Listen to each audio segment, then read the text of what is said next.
안녕하세요. 원포인트 키트 세미나 첫 번째 시간 하겠습니다. 고린도전서 1장 9절 말씀 읽겠습니다. 너희를 불러 그의 아들 예수 그리스도 우리 주로 더불어 교제케 하시는 하나님은 미쁘시도다. 우리를 왜 불러주셨는가? 주님과 교제케 하시려고 예수 그리스도를 통해서 우리를 부르신 이유를 말씀해주고 있습니다. 아담과 하와가 에덴 동산에서 쫓겨남을 통해서 우리가 잃어버렸던 두 개의 끈이 있습니다. 그 첫 번째 끈이 뭐냐면 바로 관계의 끈입니다. 하나님은 우리 아버지가 되고 우리는 그의 자녀가 되고 하나님은 창조주가 되시고 우리는 피조물이 되고 이 관계의 끈을 하나님은 우리에게 주셨는데 이 관계의 끈이 그만 에덴에서 쫓겨남을 통해서 이제 끊어지게 된 거죠. 그리고 또 하나 에덴 동산에서 추방함을 통해서 하나 또 끊어진 이 끈이 바로 교제의 끈입니다. 이 두 개의 끈이 끊어진 거예요. 하나님은 그래서 이 두 개의 이 끈을 회복하시기를 원하십니다. 이것을 다 어디에서 회복하셨습니까? 십자가에서. 예수 그리스도를 통해서 예수님 하나님은 이 두 개의 끈을 회복해 주셨습니다. 이것은 사람이 회복한 것이 아니고 하나님이 회복시켜 주신 것이지요. 여러분 1517년 굉장히 중요한 사건이 있었습니다. 바로 종교개혁입니다. 종교개혁에 세 가지 주제가 있습니다. 오직 믿음, 오직 은혜, 오직 성경. 그동안에 오랜 세월 동안에 종교개혁 이후에 오직 믿음과 오직 은혜는 굉장히 강조되어졌습니다. 그런데 오직 성경은 모든 평신도들이 다 읽을 수 있고 가질 수 있었는데 성경 말씀을 우리가 얼마만큼 가까이 하고 소중하게 그리고 열심히 읽고 묵상하며 우리가 신앙생활하고 살아오는가? 이거는 너무 약한 것 같아요. 믿음과 은혜는 굉장히 강조되었는데 말씀을 읽고 듣고 또 그 가운데 기록된 것을 지키고 이것은 그렇게 강조되지 않았습니다. 그래서 이제 좀 더 종교개혁의 결실이라고 할까요? 열매라고 할까요? 지금 맺어져야 되는데 그게 바로 오직 성경. 이것을 좀 더 강조해야 되지 않을까. 여러분 우리가 성경에서 아주 유명한 인물 두 사람을 함께 생각해 보려고 하는데요. 바로 다윗과 사울이라는 사람입니다. 두 사람의 공통점이 있습니다. 첫 번째는 왕이지요. 그리고 똑같이 40년이라는 세월이 주어졌습니다. 왕으로서 권한과 그들의 어떤 그 역할과 이 40년이라는 세월이 똑같이 주어졌거든요. 그런데 사울이 40년 다스렸을 때는 어땠습니까? 나라가 점점 어려워지고 백성들의 삶은 점점 고달파지고 외침이 더 많아지고 많이 땅도 잃어버리고 이스라엘이 굉장히 어려움을 겪게 되었습니다. 그런데 다윗이 40년을 다스렸을 때는 사울이 잃어버렸던 땅과 또 백성들이 어려워진 그런 삶과 나라의 어떤 권위와 이런 것들이 다 회복됩니다. 오히려 정말 역대의 이스라엘 역사에서 최고의 황금기를 맞는 시기, 바로 이 다윗이 왕으로 40년 다스렸을 때입니다. 왜 똑같은 왕으로 똑같은 시간이 주어졌음에도 불구하고 이런 큰 차이가 나게 되었을까? 여러분 혹시 생각해 보셨습니까? 저는 그 이유를 묵상의 차이가 인생의 차이를 만들어냈고 묵상의 차이가 그 어떤 삶의 결과를 이렇게 다르게 만들어냈다라고 저는 믿습니다. 그러면 사울은 무엇을 묵상했습니까? 사울은 다윗이 골리앗을 물리치고 예루살렘으로 돌아올 때 많은 아이들과 여인들이 그렇게 환영하며 외쳤던 말 때문이에요. 사울은 천천히요, 다윗은 만만이다. 이 말이었거든요. 이 말을 들은 사울은 이 백성들의 인기가 다 다윗에게 간 것으로 알고 얼마나 시기하고 질투했는지 몰라요. 더 이상 이 다윗에게 이제 주어질 것은 왕의 자리밖에 없다. 내가 왕의 자리를 지키기 위해서는 저 다윗을 죽여야 된다. 이렇게까지 생각한 거예요. 그래서 군사를 동원하고 나라의 곳간을 다 동원하면서 다윗 한 사람을 죽이기 위해서 그렇게 혈안이 되었습니다.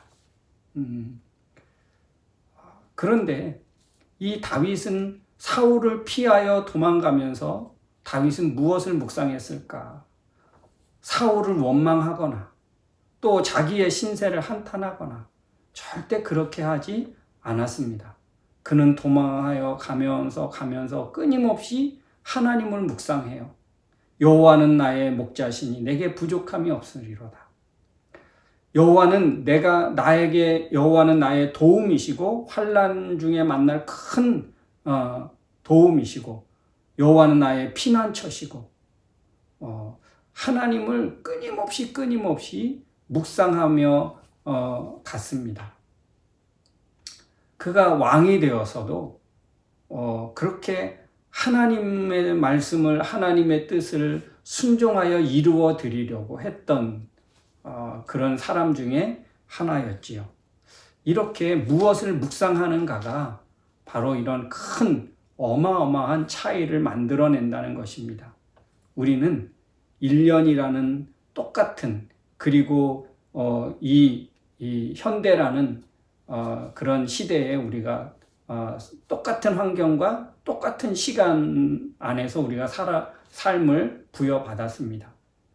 그런데 과연 이 똑같은 시간을 흘려보냈음에도 불구하고 몇 년이 지난 후에 우리의 삶의 열매와 결과들은 아마 다르게 나타나겠지요? 여러 가지 이유가 있을 것입니다. 어떤 그 사람의 스펙도, 그 사람의 어떤 정보 능력도, 그 사람의 주어진 재능의 능력도 그런 거에 따라서 어쩌면 인생의 차이가 있기도 할 거예요. 그러나 세상에서 어떤 주어지는 그런 어떤 부와 명예와 이런 차이 말고요. 이것도 저는 충분히 이 갭이 줄여질 수 있을 거라고 생각하는데 과연 그 사람이 정말 그런 결과를 얻어서 행복할까? 저는 이 세상에서 잘 나고 형통하고 막힘이 없이 잘 되는 것으로 인생이 잘 되었다라고 저는 생각하지 않습니다. 우리 인생의 차이가 분명히 있게 될 건데 저는 그 사람의 시간이 지난 이후에 그 사람의 어떤 자존감, 삶의 열매 이런 것은 분명히 다를 거라고 보는데 그것은 세상에서 주는 세상의 평가가 아니다라는 거예요. 저는 하나님의 말씀을 묵상하는 그 차이가 그 사람의 어떤 인생의 결과를 분명히 다르게 만들어낼 것이라고 저는 믿습니다. 묵상의 차이가 인생의 차이를 만들어내는 거예요. 이 세상에서 잘 내고 성공하기 위해서 이 세상의 것을 인기와 명예와 부를 묵상하면 묵상할수록 그 사람은 어떻게 될까요? 얻을 수 있는 거는 있겠지요. 그러나 그것으로 만족하고 행복해 할까? 아니에요. 그 사람은 끊임없이 그 인기와 명예와 부를 묵상하다가 그는 만족함을 얻지 못합니다. 세상의 것은요, 만족을 주지 않아요. 더 목마르게 하죠. 갈증을 끊임없이 느끼게 만들 것입니다. 세상 것을 묵상하면 만족함이 없는 인생이 되는 거예요. 근데 하나님의 말씀을 묵상하면요, 우리는 충분히 행복하게 그리고 내 삶의 의미를 깨닫고 내 자존감을 회복하면서 우리는 정말 나는 복된 사람이구나 이런 것을 확신하게 될 것이라고 믿습니다. 묵상의 차이가 그 사람의 인생의 차이를 만들어내는 거예요. 여러분, 하나님의 말씀을 묵상하고 하나님을 묵상할 수 있기를 바랍니다. 우리가 그동안 신앙생활하면서 하나님의 말씀을 묵상하지 않고도 별 문제 없이 잘 살았거든요. 그럼에도 불구하고 이제부터 말씀을 묵상해야 될까? 여러분, 몇 가지 이유가 있습니다. 첫 번째는 성경의 높은 가치 때문입니다. 현존하는 책 중에서 가장 탁월한 내용과 가장 높은 평가와 가장 가치 있는 책으로 평가받는 거, 이게 바로 성경입니다. 이 성경 말씀, 많은 사람들이 읽고 변화를 받고 위대한 인물들이 많이 나왔습니다. 그냥 우리가 읽고 지나치기에는 너무너무 아까운 책이에요. 조지 밀러라는 고아의 아버지라는 별명을 가진 분은요, 자기 인생에 있어서 성경을 읽지 않았던 시간을 잃어버린 시간으로 그렇게 고백했습니다. 그 기간이 무려 3년이었다라고 해요. 3년의 시간을 자기 인생에서 잃어버린 시간, 공백인 시간이라고 그는 그렇게 말했습니다. 스위스의 위대한 교육 철학자인 페스탈로치는요, 아이들을 어떻게 가르쳐야 하는지에 대한 지혜를 성경에서 구하고 얻었다라고 합니다. 얼마나 위대한 교육자고 아이들을 그렇게 교육하는 데 있어서 선구자 아닙니까? 그런데 그런 어떤 그 교육 철학, 그리고 그런 역할들을 할 수 있는 그런 역할들, 그리고 어떻게 하면 그렇게 잘 가르치고 인격적으로 아이들을 세워갈 수 있을까? 그런 것들을 수많은 방법론을 그는 성경에서 얻었고 구했다라고 간증했습니다. 성경은 그냥 읽고 지나치기에 너무너무 아까운 책이에요. 그래서 하나님 말씀을 묵상해야 합니다. 두 번째는 하나님과 관계 때문입니다. 우리가 하나님과 보통 관계입니까? 하나님은 우리의 아버지가 되시고 나는 그분의 아들이 되고, 하나님은 창조주가 되시고 우리는 피조물이 되고, 하나님과 우리와의 관계는 보통 관계가 아닙니다. 그래서 또 우리와의 관계가 사랑의 관계예요. 이 사랑하는 상대의 말을 여러분 어떻게 듣습니까? 그냥 흘려 듣지 않지요. 굉장히 존중하고요. 그 말 하나하나를 되새기고, 그래서 어떻게 하면 들어줄까? 그래서 그 상대방을, 내가 사랑하는 상대방을 기쁘게 해줄까? 그러지 않습니까? 바로 하나님과 우리와의 관계가 바로 그런 관계예요. 그래서 우리는 어떻게 하면 하나님을 기쁘시게 할까를 우리가 생각해야 되겠지요. 그는 바로 말씀을 묵상하는 것입니다. 세 번째는 나를 향한 계획과 비전이 성경에 담겨져 있어요. 우리 한 사람 한 사람을 향한 하나님의 비전과 계획이 담겨 있다는 것입니다. 그래서 우리는 내 인생의 답을 찾고 싶을 때 여러분 말씀으로 와야 합니다. 말씀을 묵상해야 되는 거예요. 그러면 거기서 나를 발견하게 되고 나를 향한 하나님의 비전과 계획을 발견해낼 수 있습니다. 네 번째는 하나님이 우리에게 너무너무 중요한 것들을 우리 성경에서 숨겨 놓으셨기 때문에 그래요. 이 세상의 문제들을 어떻게 극복하고 어떻게 이겨낼까? 그런 좋은 소스들을 하나님은 성경에 바로 숨겨 놓으셨기 때문에 우리는 그거를 찾아야 되는 거예요. 말씀을 묵상하면서 찾고 발견할 수 있는 것이죠. 여호수아 보면 가나안 정복을 하는 그런 일정이 나옵니다. 여호수아에게 하나님이 가나안 땅을 정복하려고 할 때 가장 강조하고 중요하게 여겼던 것이 무엇입니까? 바로 이 모세를 통해서 주신 그 율법을 주야로 묵상하는 것이었습니다. 그러하면 어디로 가든지 형통하고 어디로 가든지 다 하나님이 함께해서 이기게 해주시겠대요.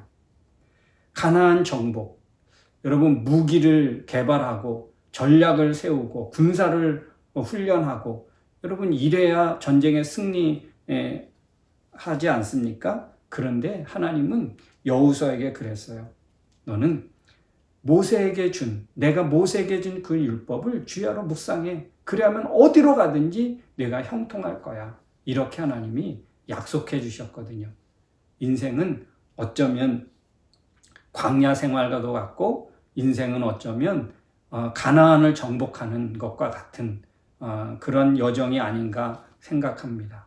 우리의 인생의 여정에서 반드시 승리할 수 있으려면 바로 말씀을 묵상해야 하는 것입니다. 5번째, 신앙생활 중에서 가장 쉽고 가장 은혜로운 것이 무엇일까요?